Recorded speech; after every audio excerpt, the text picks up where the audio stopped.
السلام عليكم ورحمة الله. علیکم السلام و رحمت الله و برکاته. استاد در یک بله. فتنه دچاریم در همین شهر مسکو یا مسجد داریم. ما میدونیم که روز به امام رفته سوالی درباره عقیده دادن یک فتنه کلان است.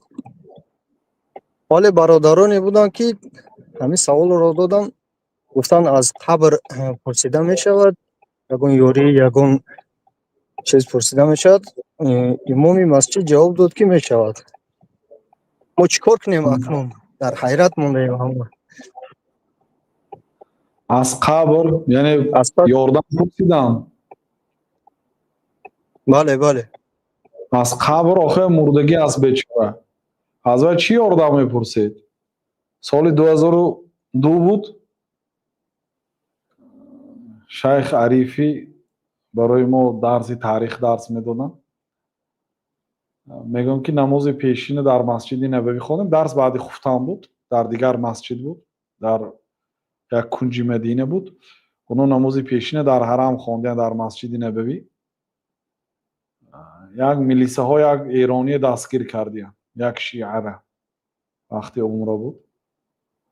همون نزد پیامبر صلی الله علیه و سلام دهی آمده سو پیشتر خیلی حد و حدود و چی نمیموندن. به ملال نزدیکش با آمده سلام داد. اونجا سه تمی دوتا سوراخی هست اینقدر.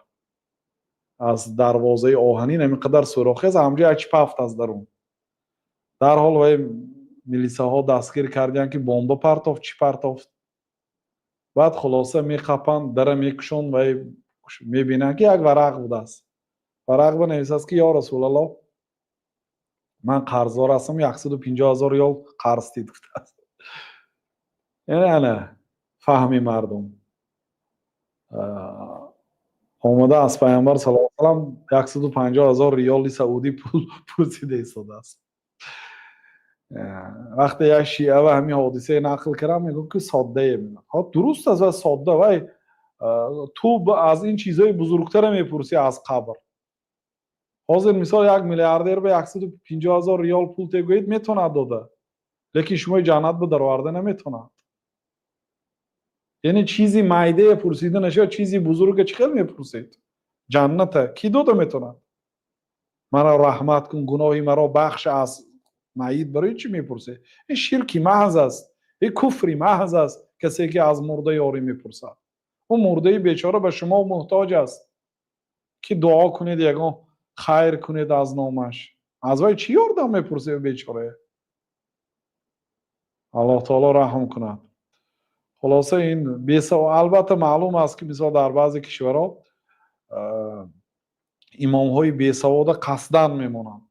امام های متهم، امام های بیسواد، بی علم همین خلای میمونن تا اینکه اسلام پیش نرود.